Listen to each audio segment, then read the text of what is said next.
everybody, this is Ben from LSC, and in today's video, we will be going over 10 strange mysteries in Canadian history that have yet today to actually been solved. Number 1.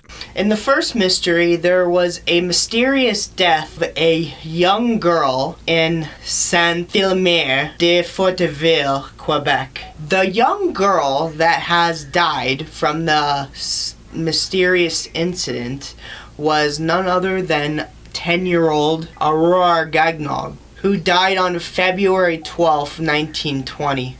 Before her dying, her mother died actually before her, and that forced the husband to quickly get remarried right after that.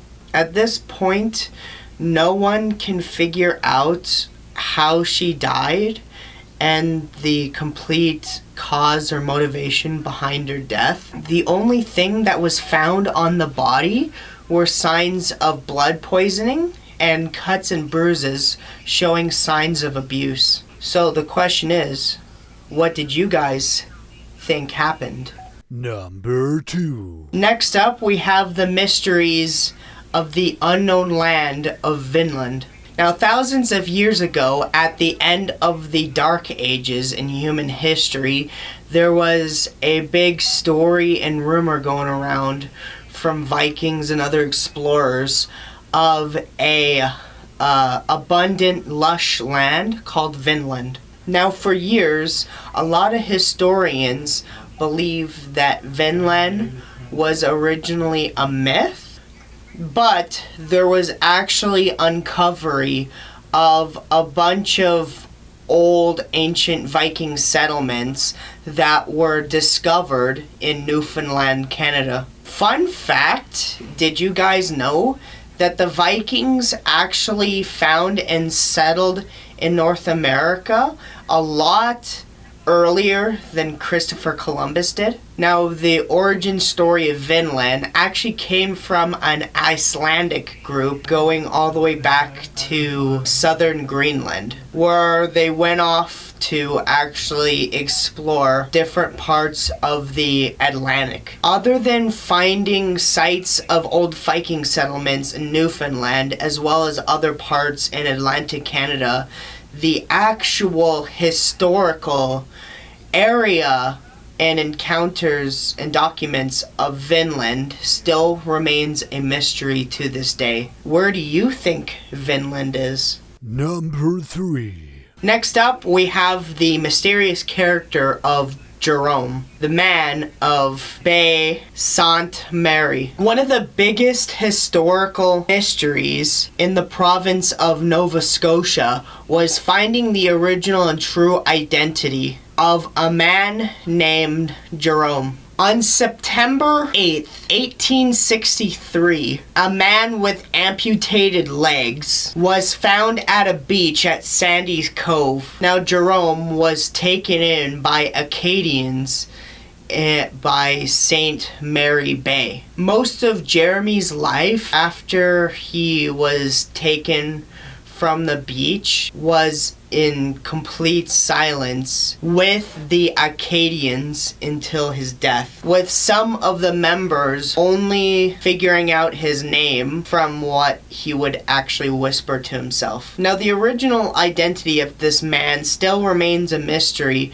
but that doesn't stop a bunch of skepticism of what people back then thought he was. First of all, a lot of people originally speculated that he was an Italian nobleman that was mutated and cast away from his political enemies. Others think that he is an Italian navalman that got injured during his tour and ended up abandoned alongside the beach. Others think that he was an Irish immigrant that came all the way through the States up into Canada, ran away from his family. And others just thought that he was a lumberjack that injured himself in a logging accident. But his true identity is still a mystery to this day.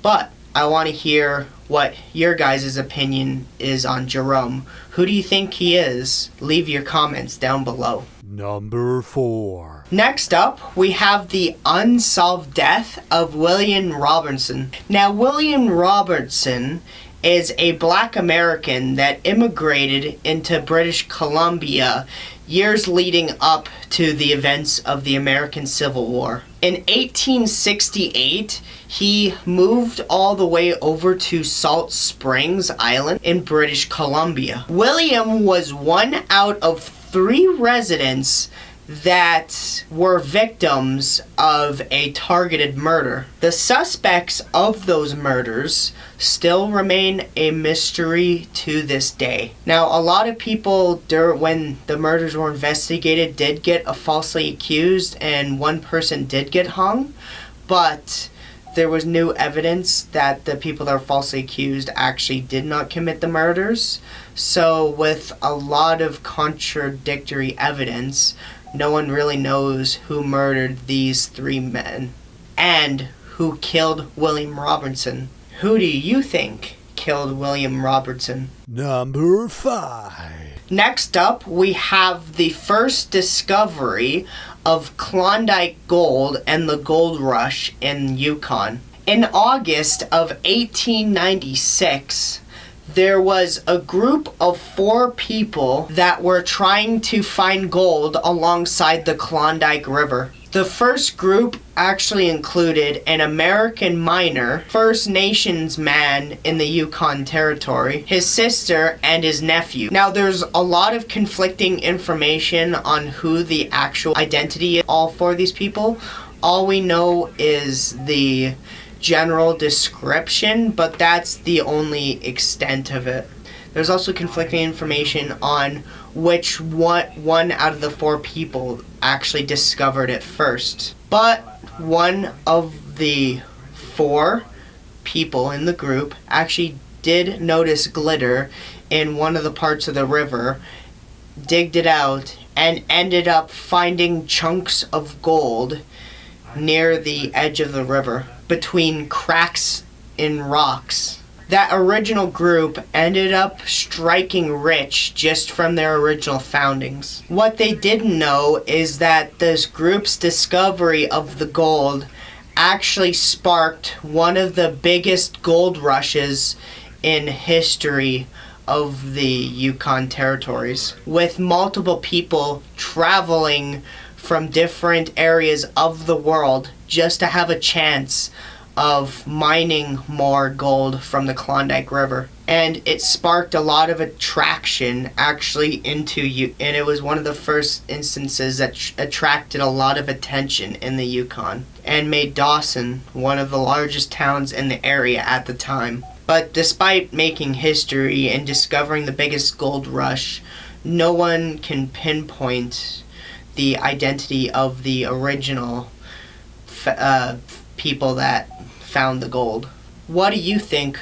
Who did you think discover the Klondike gold? Number 6.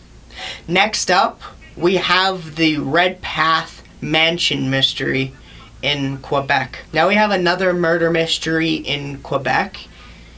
Now this time, we have 2 members of one of the wealthiest families, the Redpath family, actually get murdered, which the 2 family members that got murdered were Ada Mary Mills Redpath and Jocelyn Clifford Redpath. Both of them died from gunshot wounds in 1901. They were murdered in their mansion in Montreal, Quebec. Now, there wasn't a large investigation that happened for the murders. The cops weren't called, and the family didn't publicly discuss about the tragedy that happened during that time. And the 2 bodies were buried within 48 hours of the 2 people being shot and killed. And to this day, no one has found who committed the murder and what the original motive was behind the murder. So it still remains a mystery to this day. What did you think happened? Number 7. Next up, we have death on a painted lake. Next up, we have the mysterious death of the artist Thomas Thomason was one of the most influential painters in the 20th century. And after his death, his paintings actually went on to be main showcases at museums and galleries, as well as a lot of his paintings were sold for millions of dollars at auctions. Now, this mysterious death of Tom Thomason happened at Canoe Lake when he was canoeing on July 8th, 1917. Now, after he went canoeing, his body was then found floating up away from his canoe. Funny enough, shortly before he died, he made a faintest painting down on one of the docks, actually before he went canoeing,